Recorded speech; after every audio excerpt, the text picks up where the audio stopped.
Fala, minha galerinha, beleza pura? Professor Diego Fares, mais uma vez aqui na área.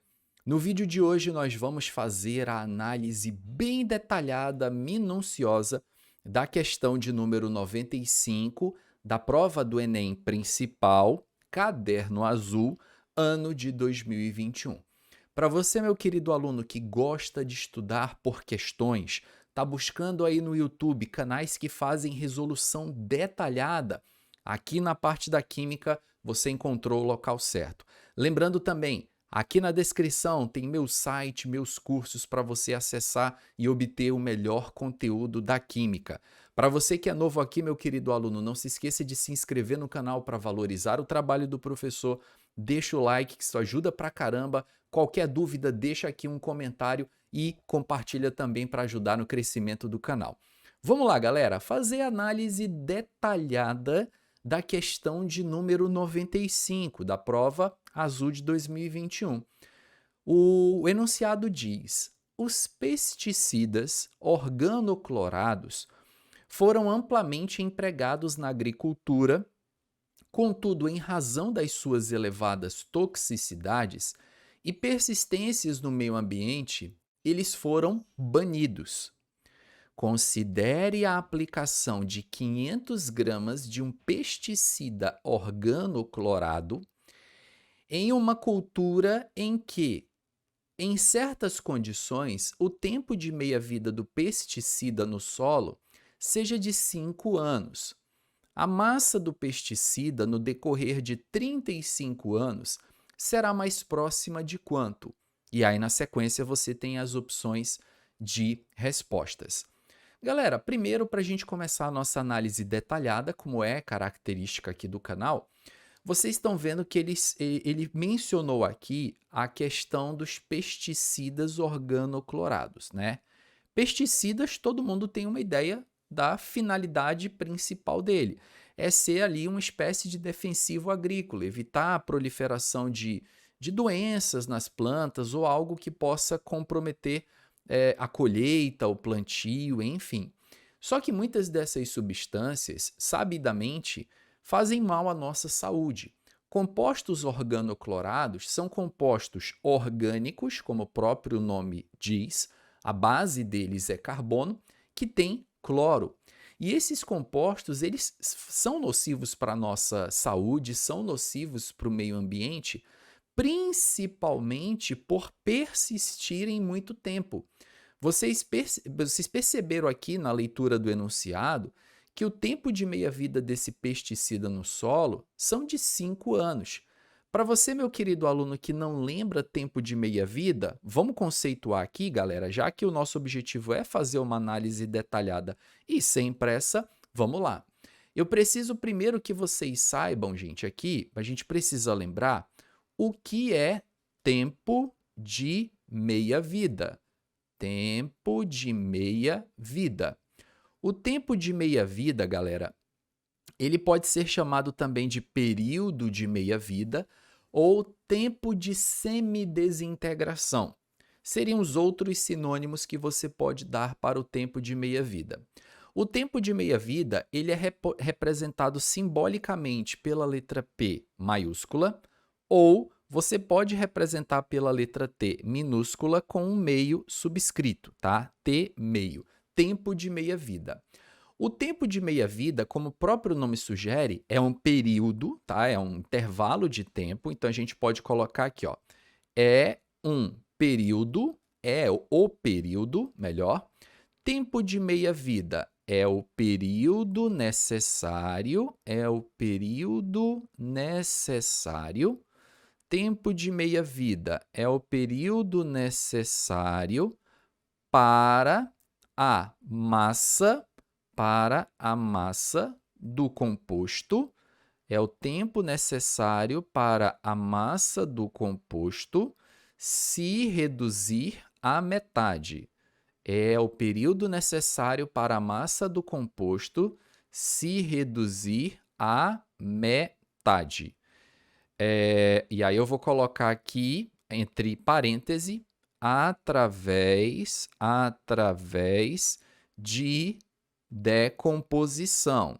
através de decomposição. Quando a gente fala em período de meia-vida, galera, muita gente usa esse conceito também na radioatividade. Aliás, muito provavelmente a noção de tempo de meia-vida que você tem ou que você aprendeu certamente foi dado no segundo ano do ensino médio, quando você estava estudando lá radioatividade.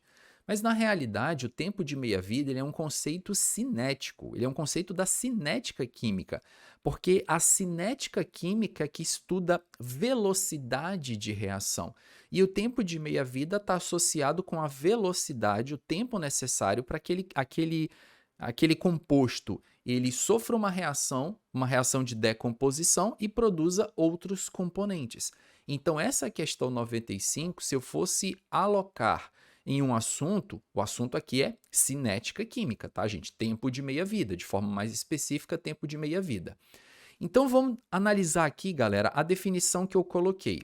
O tempo de meia-vida é um período, tá? Um intervalo de tempo necessário para a massa do composto se reduzir à metade, ou seja, um determinado composto na natureza, ele vai sofrendo degradação. Nenhuma substância química, gente, é eterna.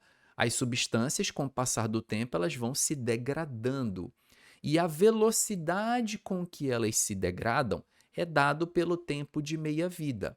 O tempo de meia-vida, galera, matematicamente falando, ele pode ser calculado de várias formas. Inclusive, como eu vou fazer uma análise bem detalhada com vocês, isso me permite mostrar as outras maneiras de você, as várias maneiras de você desenvolver uma questão de meia-vida. E essa dica que eu vou dar para vocês nesse vídeo vale tanto para questões de cinética química, que tem um conceito de meia-vida, quanto para questões de radioatividade também, que trabalham com meia-vida. E aí depois eu vou fazer algumas conexões de assuntos bem interessantes. Mas vamos logo começar com a matemática aqui. Ele falou que você tem a aplicação de 500 gramas de um pesticida organoclorado em uma cultura. E o tempo de meia-vida do solo são 5 anos. Qual é a massa do pesticida que você tem em 35 anos? Ou seja, essa questão, para início de conversa, em tese, você começaria, primeira forma de resolução, você começaria com a massa inicial do pesticida. Então, o pesticida está lá no solo, inicialmente tem 500 gramas. O tempo de meia-vida desse pesticida, tempo de meia-vida são 5 anos. O que isso significa, professor? Que cada vez que se passam 5 anos, a massa desse pesticida se reduz à metade. Repetindo, esse tempo de meia-vida de 5 anos significa que para cada 5 anos de intervalo de tempo, a massa do pesticida se reduz à metade. Vamos aqui comigo? 250 gramas. Se passam 5 anos, isso aqui vai reduzir para quanto? Para metade. Metade, 250 gramas. 250 gramas, se passam mais 5 anos, isso aqui vai reduzir a metade. Qual é a metade de 250? 125 gramas. 125 gramas se passam mais 5 anos, e isso aqui vai se reduzir à metade, que vai dar 62,5. Então, vamos colocar aqui, ó, 62,5 gramas. 62,5 gramas se passam mais 5 anos, e isso aqui vai reduzir a metade. Metade de 62,5, galera, vai dar 31,25. 31,25 gramas. Professor, até que momento eu paro? Que horas que eu vou saber que isso vai parar? Aqui, ó, a massa do pesticida no decorrer de 35 anos. Então, você vai precisar fazer sucessivas divisões por 2 até que se atinja um tempo total de 35 anos. Até o presente momento, aqui vocês viram, ó, 5, 10, 15, 20 anos, tá? Então, mais 5 anos, esse 31,25 vai reduzir a metade, que vai dar quanto? 15,625 gramas. Se passam mais 5 anos, e isso aqui reduz a metade, que vai dar 7,8125 gramas. Se passam mais 5 anos, vejam como essa maneira de resolução ela é bastante trabalhosa, no entanto, ela é bem fácil de entender, tá? Mais uma redução à metade, isso aqui vai cair para 3, vai dar um número bem quebrado, 3,90625 gramas. Vamos parar para contar quantos anos se passaram para sair de 500 gramas e chegar em 3,90. Aqui, ó, 5 anos, 10 anos, mais 5, 10 anos, 15 anos, vamos somando aqui de 5 em 5, 20 anos, 25 anos, 30 anos e 35 anos, ó. Então, nessa brincadeira, se passaram 35 anos, que é justamente o período que a questão quer que você analise, e nesse intervalo de 35 anos, a massa do pesticida saiu de 500 gramas e se reduziu para 3,90, fazendo com que eu marque, portanto, a alternativa na letra A. Então, se o objetivo da questão era simplesmente marcar a resposta certa, que não é o objetivo aqui do canal somente, a alternativa correta seria a letra A. Professor, olhando assim, é bastante tempo, né, professor, que esse pesticida fica na natureza?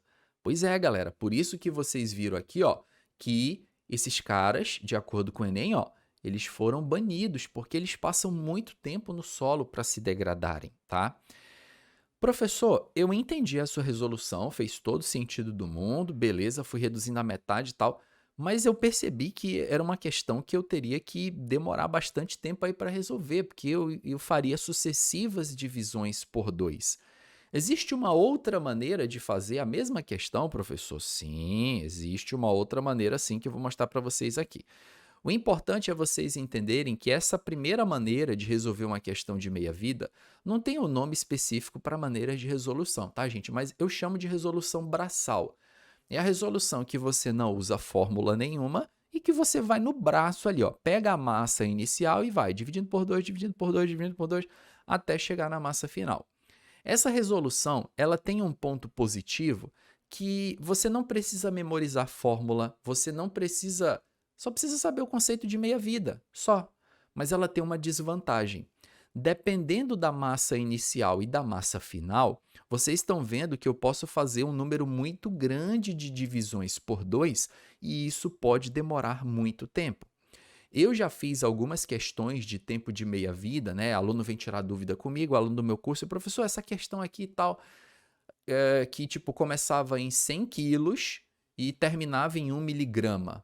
Pensa só, começar em 100 quilos, terminar em 1 miligrama, o cara vai passar a vida toda dele dividindo por 2 para chegar em 1 miligrama. Então, para esses casos, é muito útil, galera, a fórmula da meia-vida. Fórmula da meia-vida.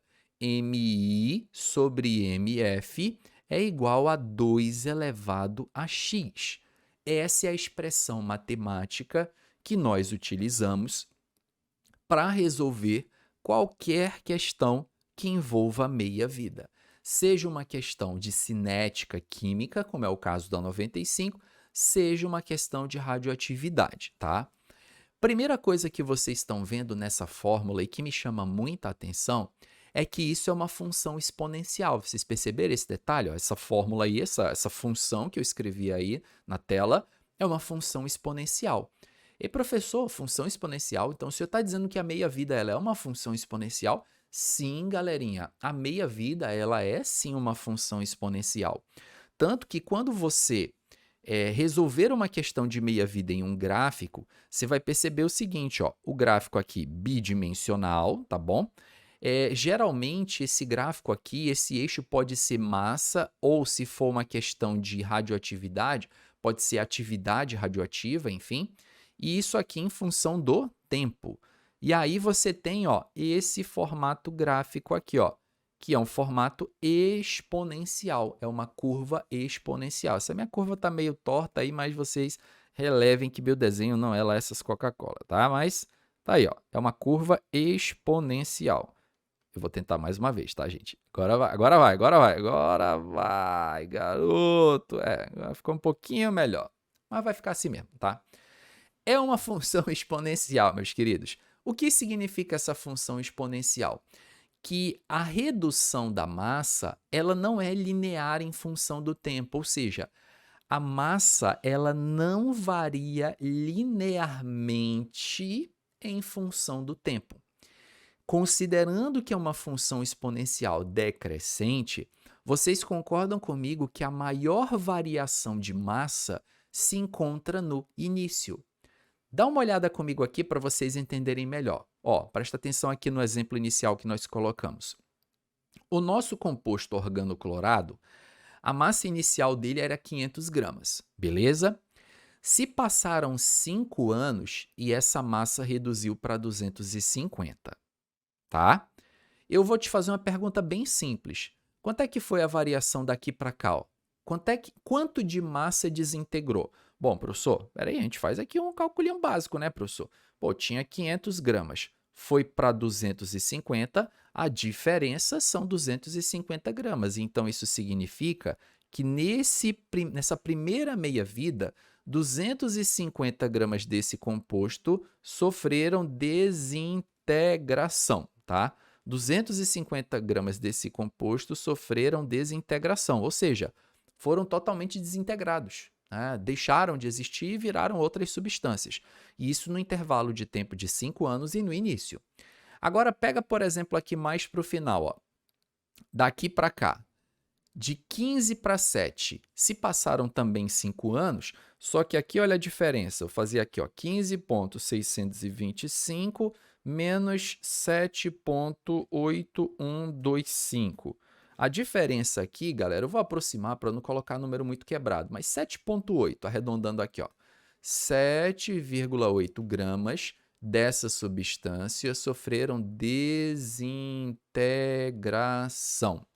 Quer dizer, o que você percebe, meu querido aluno? Que essa variação ela não é uma variação linear. Ou seja, não é porque no começo foi reduzido 250 gramas que você vai manter isso aí constante.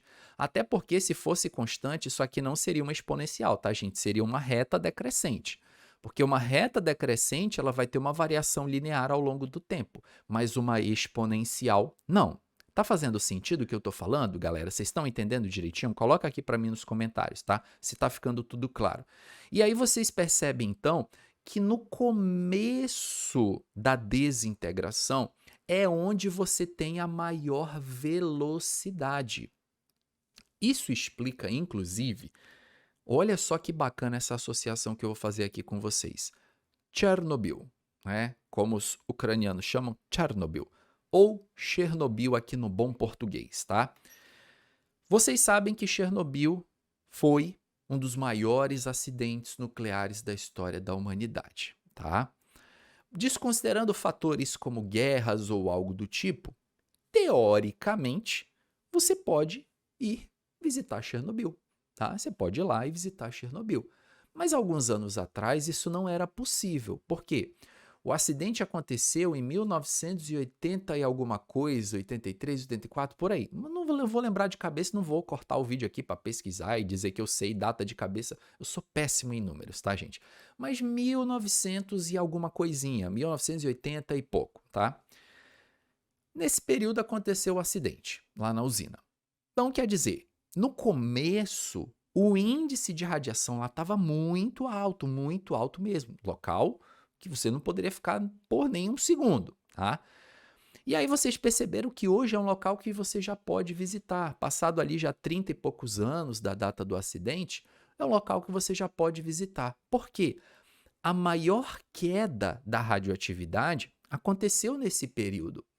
Chernobyl é um local que vai ficar por muitos anos inabitada, tá, gente? Inabitável. Não é por você morar lá e supor centenas e centenas e centenas e centenas de anos. Porque vocês estão percebendo que a função exponencial, pelo fato de ser exponencial, ela nunca vai chegar a zero. Vocês estão vendo aqui, ó, que 500 gramas reduziu, vai reduzindo, ó, aqui já estamos em 3. Você vai continuar reduzindo, mas isso aqui nunca vai chegar em zero.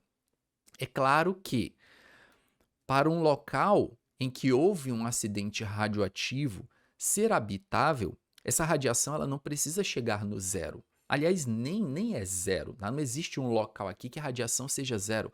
Nós estamos rodeados por radiação, o nosso corpo tem isótopos radioativos, a banana tem potássio radioativo, mas tudo isso, galera, numa quantidade adequada, numa quantidade que não vai nos fazer mal, tá?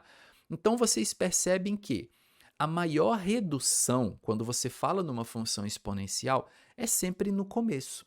Beleza? Ficou entendido aí, gente, esse lance de Chernobyl, radioatividade, tempo de meia-vida? E os isótopos radioativos, eles têm sim um tempo de meia-vida, galera. Só para citar para vocês como exemplo, o Césio-137, ele tem um período de meia-vida ali próximo de 30 anos, tá? Isso significa que são necessários 30 anos para que a atividade dele acabe? Não, se reduz à metade. E aí depois mais 30 anos para reduzir a metade de novo, mais 30 anos para reduzir a metade. Então são elementos radioativos que ficam muito tempo expostos no meio ambiente, emitindo radiação, tá? Professor, como é que a gente faria essa questão com a fórmula? Vem comigo aqui com a fórmula. A fórmula, gente, ela tem várias facilidades. O único inconveniente da fórmula, que eu não vou dizer nem inconveniente, é você memorizá-la.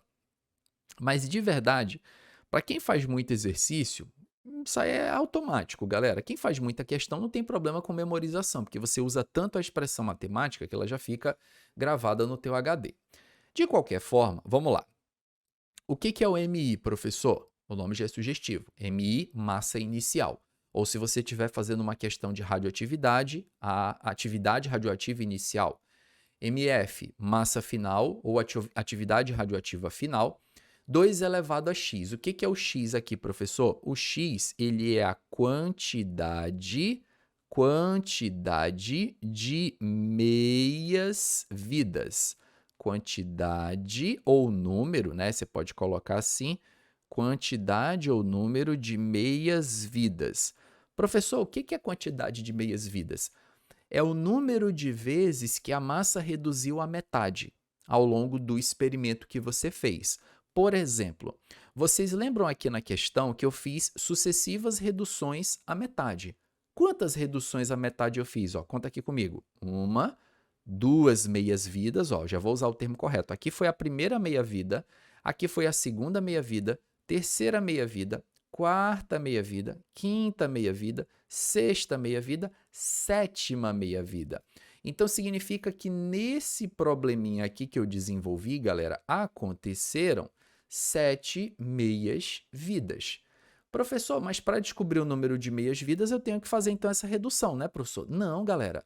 Você poderia fazer com uma regra de 3. Qual seria a regra de 3 que você faria então para descobrir o x se você fosse usar a fórmula? Uma meia-vida demora quanto tempo para acontecer? Aí você pega esse dado no problema. Tá aqui, ó. O tempo de meia-vida do pesticida são 5 anos. Então, esses 5 anos é o tempo de uma meia-vida. Uma meia-vida tem duração de 5 anos. Se uma meia-vida dura 5 anos, quantas meias-vidas eu terei ao longo de 35 anos? É isso que eu quero saber, ó. Entenderam, galera, com a regra de 3 como é que fica? Uma meia-vida demora 5 anos para acontecer, mas ao longo de 35 anos, quantas meias-vidas eu terei? Quantas reduções à metade eu terei? É o meu x aqui, ó. E aí você faz 35 dividido por 5 e adivinha quanto é que vai dar? 7, tá? Então aqui você tem 7 meias-vidas. Beleza, professor, descobri o x, que é 7 meias-vidas. O que eu faço agora? Agora vem para a fórmula, tá bom? MI, que é a massa inicial. Qual que é a massa inicial? Considere a aplicação de 500 gramas de um pesticida. Então, a sua massa inicial são 500 gramas. Isso dividido pelo MF, que é a tua massa final, é a sua variável. E isso aqui vai ser igual a 2 elevado a x, em que o x é justamente o número de meias-vidas, beleza? Bom, galerinha, aqui nós teremos então, ó, o MF vai ser igual a 500, isso aqui dividido por 2 elevado à sétima potência. 500 dividido por 2 elevado à sétima vai dar 128. 128. 500 dividido por 128, 500 por 128, isso aqui vai dar 3,90625 gramas. Como a massa inicial eu usei em gramas, obviamente a massa final sairá em gramas. Se eu usar a massa inicial em quilograma ou tonelada, a massa final vai sair na mesma unidade. Vocês perceberam que deu exatamente o mesmo número, ó, exatamente o mesmo valor, sem tirar nem pôr. Então, vocês perceberam que a gente fez uma análise bem detalhada de uma questão envolvendo o tempo de meia-vida. Professor, qual das duas resoluções o senhor recomenda que eu treine? As duas. Eu quero que você esteja preparado para as duas situações. Por quê? Recomendo essa resolução no braço, né, como eu falei para vocês, essa resolução braçal, quando a diferença entre a massa inicial e a massa final for pequena. Né? Então, você está fazendo ali uma questão que tem 2, 3, até 4 meias-vidas, vale a pena fazer no braço ali rapidinho, pá, divide por 2, divide por 2, divide por 2, se faz até rápido. Agora, no caso dessa questão, 7 meias-vidas eu já não acho tão bacana fazer com a resolução braçal. Aqui eu recomendo um pouco mais a fórmula. E tem outro detalhe também, galera. É importante vocês aprenderem as duas resoluções, porque existem determinados problemas que só mediante a fórmula você consegue resolver. Existem algumas questões, não é o caso da prova do Enem, pelo menos até a data que eu estou gravando esse vídeo, isso nunca apareceu no Enem, que é um tempo de meia-vida com número decimal. Isso já apareceu, por exemplo, em prova da Unicamp. Tá vendo esse x aqui, ó? Esse expoente, ele pode ser um número decimal. Por ser um número decimal, expoente com número decimal, aí você já sabe que entra logaritmo na jogada. Se entra logaritmo, aí eu tenho que usar a fórmula. Aí seria o tipo de questão que não daria para resolver no braço. Quando o número de meias-vidas é um número quebrado, por exemplo, 1,3 meias-vidas, 5,4 meias-vidas, aí você não consegue fazer isso no braço. Aí você tem que partir para a resolução via fórmula e usando logaritmos, que aí eu já não vou colocar aqui, senão a gente vai fugir muito do tema e vai estender além da conta e totalmente fora dos objetivos aí dessa questão. Mas só para vocês saberem que é importante não tomar partido. Ah, eu só vou treinar com a fórmula, só vou treinar braçal. Não.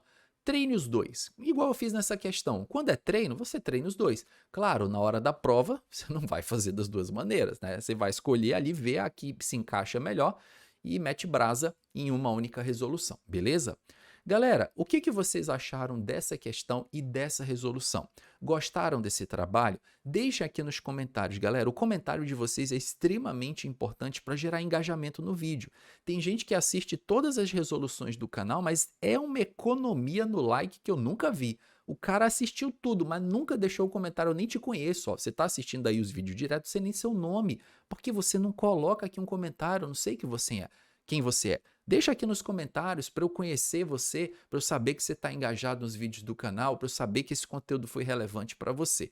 Vou ficando por aqui, meus queridos alunos, e claro, muito em breve eu volto com vocês para a gente continuar a nossa análise detalhadíssima das questões de química da prova do Enem. Grande abraço a todos, meus queridos, bons estudos, até a próxima, tamo junto, valeu!